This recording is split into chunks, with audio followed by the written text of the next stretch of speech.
Ignoring the trembling of my own body, I pulled out my mobile phone from my pocket as Mia approached me. I tried to reassure her, saying, "It's going to be okay." But Carly responded, "Mom, we don't need to call an ambulance." The shock of her words hit me like a wave. My name is Katie. I'm 34 years old and work part-time at a call center in the mornings. I met my husband Steve at a high school reunion. By chance, we reconnected, and as we talked, we realized how compatible we were. We began dating soon after, got married 3 years later, and now have a daughter named Mia, who is in the first grade. Since Mia's birth, our living expenses have increased. Driven by a strong desire to support our family, Steve has taken on long overtime hours. Even when he comes home late, I'm deeply grateful for his dedication to us. His work as a pharmacist often means he's home early when I'm sick. He knows all about the medicine and would say, "Tell me where it hurts, and I'll prepare the right remedy for you." He would even give me massages. Steve's support has been a constant.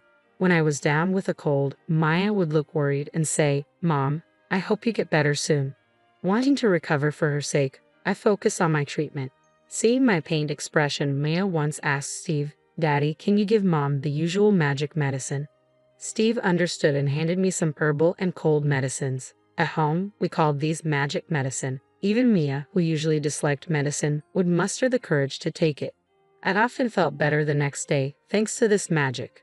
"I'll take the magic medicine and get better for Mia," I said, taking the bitter pill.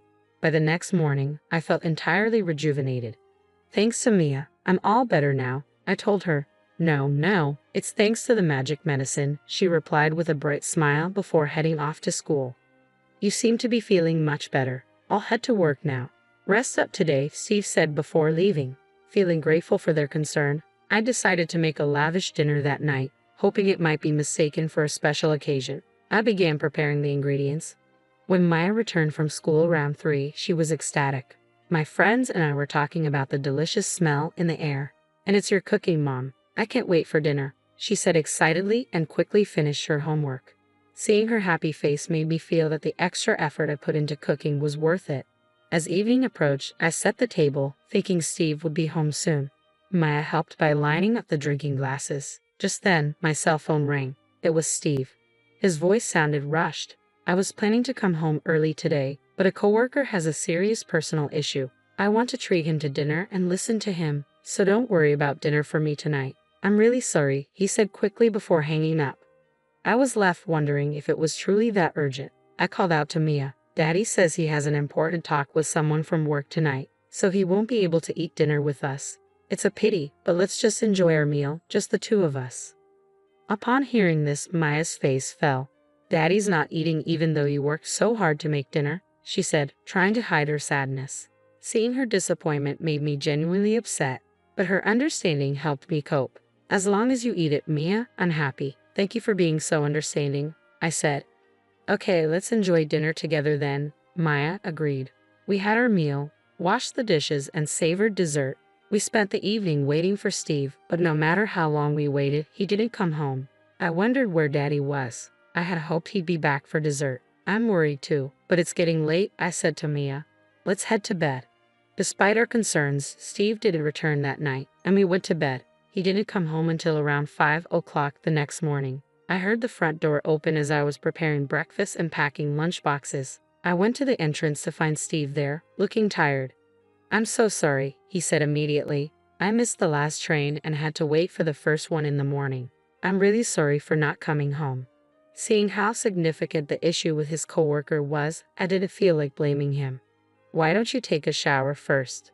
By the time you're out, breakfast should be ready," I suggested. "Thanks, I'll do that," Steve replied. A little later, Maya woke up and the three of us had breakfast together. Maya eagerly told Steve about the meal from last night. "Daddy, why didn't you come home? Mom made a really delicious dinner." "I'm sorry, Mia," Steve said. "I promise I'll be home early today." With that promise, we went our separate ways for the day. After work, I went to the grocery store. I had a simple menu in mind, planning to make an omelette, Maya's favorite. While shopping, I ran into the mother of one of Maya's friends. "Oh, Maya's mom. It's been a while. How have you been?" she asked. "I've been fine, though I've been feeling a bit under the weather lately. Maybe it's my age," I replied. As we chatted, she made an unexpected suggestion. How about inviting Maya over to our house for a sleepover? Don't you think you could use a little time to relax too? Naomi would be thrilled if Maya stayed over. That sounds wonderful. I'm sure Maya would love it. Thank you for the offer, I said. We arranged a date for the sleepover and went our separate ways. When Maya came home in the evening, I shared the news with her. I spoke with Naomi's mom today, and she invited you for a sleepover. Maya's eyes widened with excitement. Really? Can we have a sleepover? Yes, but remember to behave and don't get too excited. They want you to stay over on Saturday. Maya's face lit up with a broad smile, and she immediately began preparing her things. I was relieved that Naomi's mom had suggested the sleepover, and I felt deeply grateful for her kindness. That evening, as promised, Steve came home early. Maya enthusiastically greeted him. Guess what, Dad? I'm going to have a sleepover at Naomi's house this Saturday. Maya shared the news, bouncing around with excitement. I explained to Steve that Naomi's mom had made the offer out of consideration for us. Steve responded, then maybe I'll head out on Saturday. You should take advantage of the free time, enjoy lunch or go shopping, whatever you like. I'll pick Mia up on Sunday. Really? Thank you so much, I said, grateful for his thoughtful suggestion. After dinner, Steve pulled an envelope from his bag. What's that? Maya asked curiously. Steve smiled and said, curious, aren't you? He opened the envelope to reveal a small bag and handed it to me. This is for you. I've noticed you haven't been feeling well lately, so I found some special food that's said to have magical properties. Maya's face lit up. Mom gets sick a lot, but with this she'll get better, right? I felt a mix of slight guilt and deep gratitude.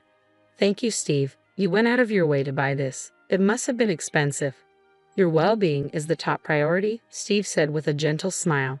If you take them daily, it will definitely help.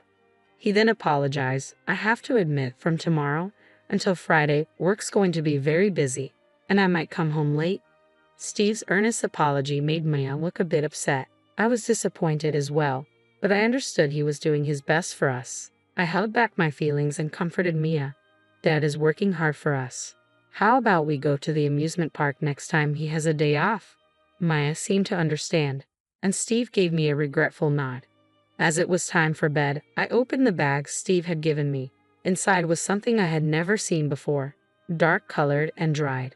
When I tasted it, it had a fruity flavor and was quite delicious. However, later that night, around 2 a.m., I woke up feeling strange. I had a severe headache and an upset stomach. I rushed to the bathroom, realizing that neither Maya nor Steve seemed affected. I pondered what else I had eaten and remembered the special food from Steve. I hadn't asked about the specific benefits or details of the special food Steve gave me, but I suspected it might be the cause of my discomfort. Despite feeling uneasy, I managed to fall back asleep. The next morning, I found that Steve had already left the house. There was a note on the table that read, "Thanks for the lunch. If there are any problems, contact me. See you soon." I debated whether to tell him that the food wasn't quite right for me. It seemed impolite not to mention it, but I didn't want to disturb him at work. I decided to send him a text later. Soon after, Maya woke up. At breakfast, she excitedly talked about her upcoming sleepover at Naomi's house. After we got ready, we both left the house. Will we see Dad until Friday? Maya asked.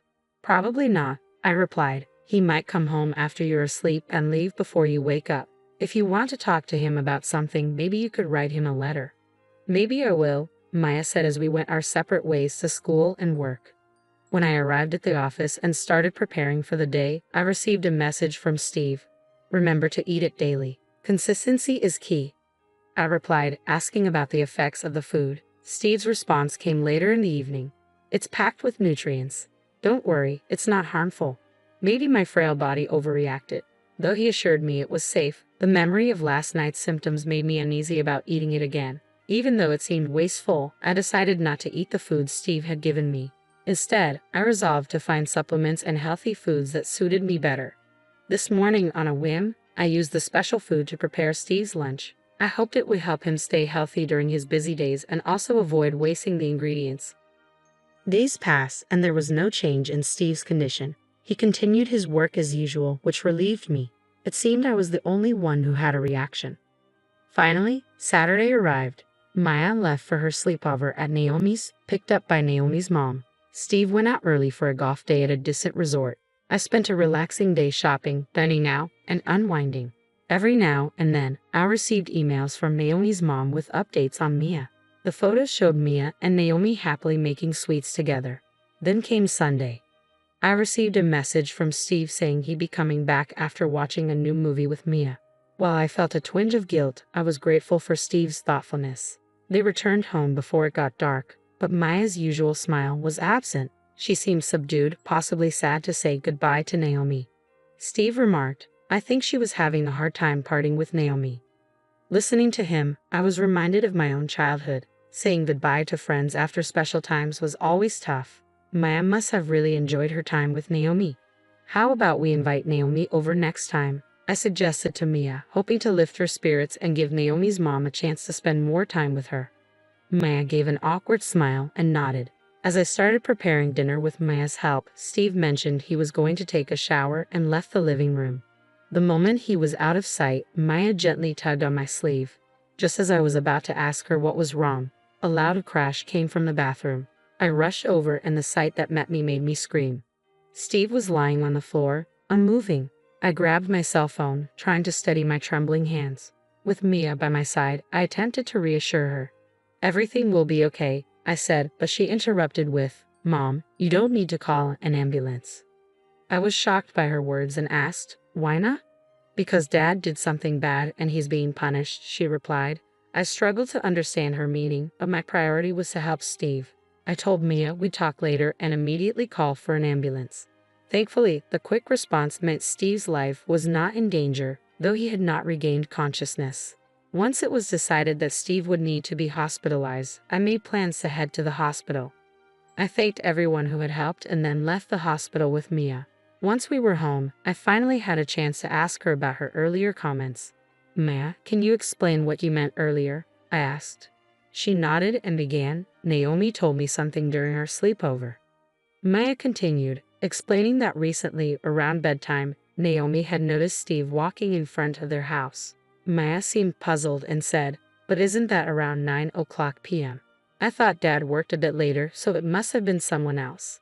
Naomi had insisted it was definitely Steve.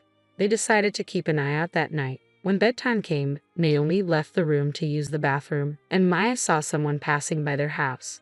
To her shock, it was indeed Steve, holding hands with an unfamiliar woman and walking together affectionately. Seeing her dad with someone who wasn't me was a huge shock for Mia. She went to sleep without telling Naomi, pretending she hadn't seen anything.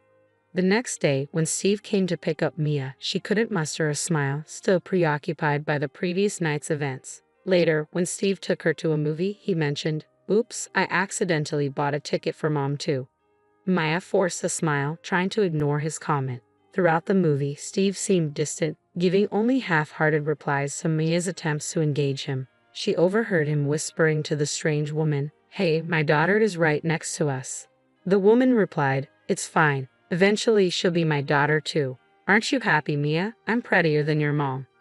Maya was taken aback by the unexpected comment. Steve seemed to signal the woman to stop but continued to enjoy the movie with her. Maya realized that Steve's excuse about mistakenly buying a ticket for me was a lie. It was impossible to pretend everything was fine. Avoiding Steve's gaze, Maya finished her story, and my expression shifted dramatically. I couldn't believe Steve was doing this behind my back. His behavior had seemed normal, and though Maya's story was hard to believe, I knew she wasn't one to lie. In the midst of the confusion, I heard a notification from Steve's phone, which I had accidentally brought with me in the ambulance. Checking the phone, I saw several messages, but one stood out. It detailed how much fun the movie was and how their plan to drive me out was progressing smoothly. My heart sank as I realized Maya's story was true. Steve appeared to be plotting to force me out of our home. Reflecting on Steve's recent behavior, I realized there had been no clear signs that his plan was already in motion. It seemed he had yet to put his scheme into action. Just then, I received a call from the hospital with an update on Steve's condition. Rushing back to the hospital, the doctor explained, "We believe an excessive intake of a particular food caused Steve's symptoms.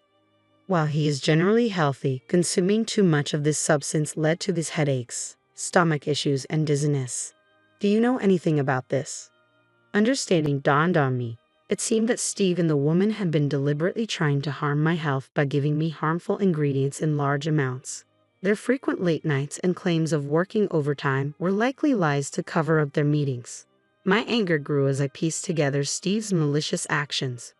A nurse soon informed me that Steve had regained consciousness and was now able to talk.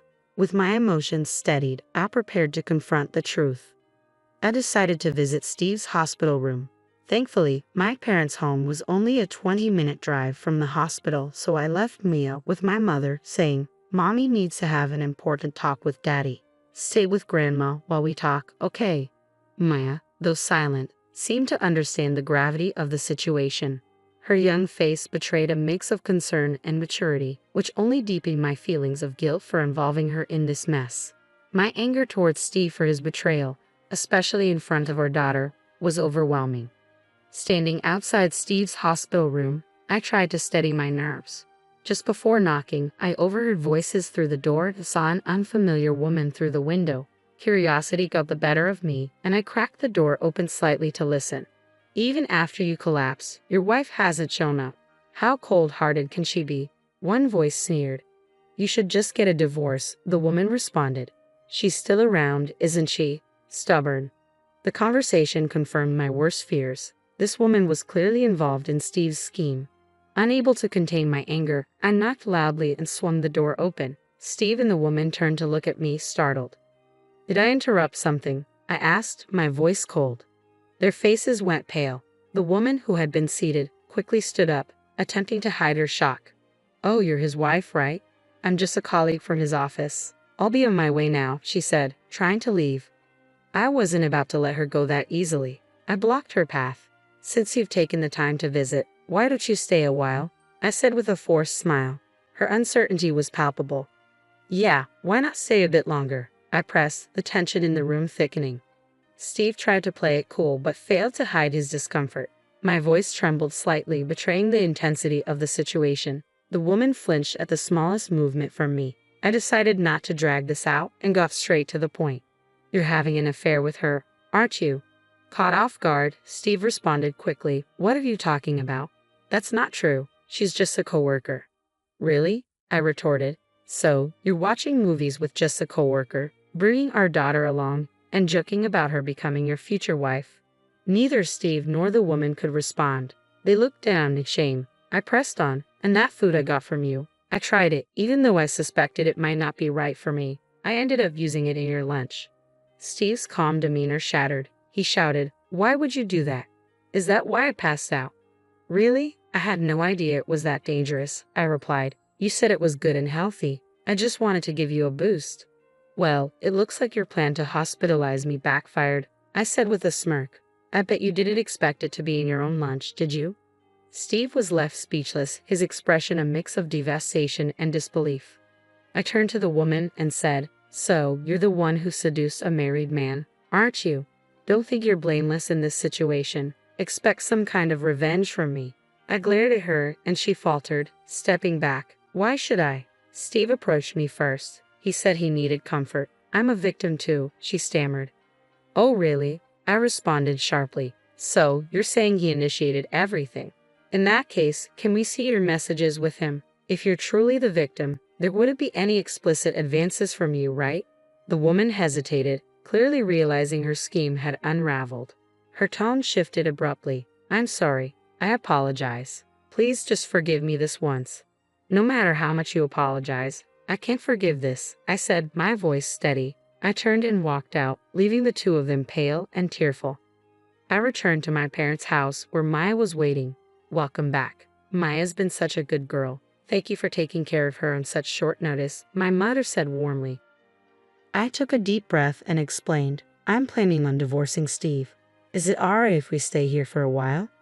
My mother's initial shock quickly turned into support as I recounted the whole story. "That's what happened then. Stay here. I'll help you get your things." "Don't worry," she said firmly, offering both me and Maya her unwavering support.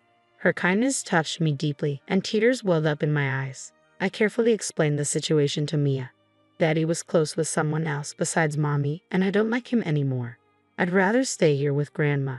Despite her young age, Maya seemed to grasp the seriousness of Steve's actions. Thank you, Mia. From now on, I'll protect your smile for both of us, I promised her.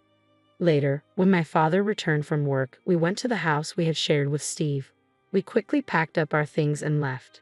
After the dramatic events, Steve was discharged from the hospital. When he came home, my father and I went to discuss matters with him. As soon as Steve saw me, he immediately apologized. I'm truly sorry. I've realized that Katie and Maya are my treasures. I'll completely cut ties with that woman. Please forgive me. Despite his belated remorse, my heart had hardened. I can't imagine getting back with someone who planned to betray me. Please sign the affidavit of the defendant from the court, I said, my irritation evident. My father, standing behind me, added, Listen, Steve, I can't let my precious daughter live with someone like you. If you care about Katie and Maya's future, you need to finalize the divorce quickly. Faced with my father's stern words, Steve agreed, tears streaming down his face. I'll be seeking property division and compensation from you and that woman, so be prepared. This isn't over, I said coldly before leaving with my father. In the following days, I received a substantial amount of money from Steve and the woman for child support and living expenses. News of their affairs spread quickly through their company, severely damaging their reputations. Overwhelmed by the negative publicity, the woman resigned and soon found herself burdened with debt from her payments to me. Steve's prospects for promotion disappeared, and his reputation plummeted. He was increasingly shunned by everyone. Meanwhile, I transitioned from part-time to full-time work, dedicating myself even more to my job. My hard work was recognized, leading to an increase in my salary and a more fulfilling life. Maya's happiness became my top priority, and I am committed to supporting her so that we can enjoy each day together.